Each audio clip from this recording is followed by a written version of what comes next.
Ex-NFL players rotting in prison in 2024. Sierra Marcel Wood was born in Bloomington, California, on February 21, 1991. By the time he got to high school, he was nearly unstoppable on the football field. He had just over 4,200 yards and 54 touchdowns as a junior and senior. The four-star recruit played in the 2009 U.S. Army All-American Bowl and was the 8th best running back in the country. He took his talents to Notre Dame, and after redshirting as a freshman, he became a significant contributor for the next 3 seasons. He entered the 2013 NFL Draft, but was not selected.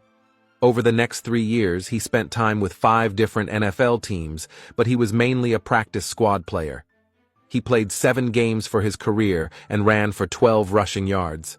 In 2017 and 2018, he spent time with a few CFL teams. In 2019, 28-year-old Wood was dating 26-year-old Amy Taylor, and in late March 2019, Taylor and her 5-year-old daughter, Larea Davis, moved into Wood's apartment.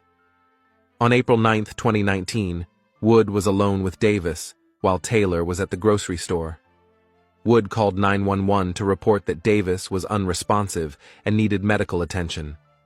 When medical personnel arrived, the child was cold and stiff, indicating there was a delay before 911 was called.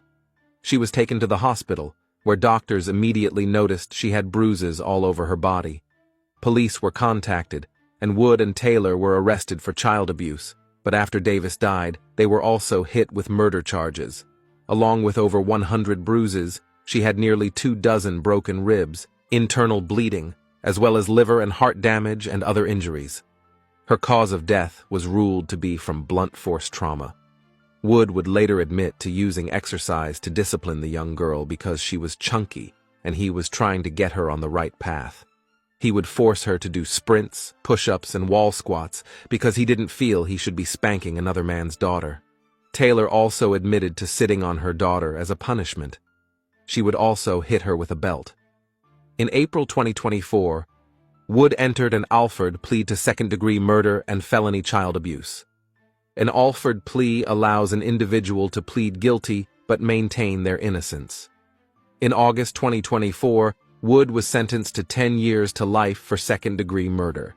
He was also sentenced to 28 months to 72 months for the child abuse charge. The sentences run consecutively, which means he will have to serve just over 12 years before he is eligible for parole.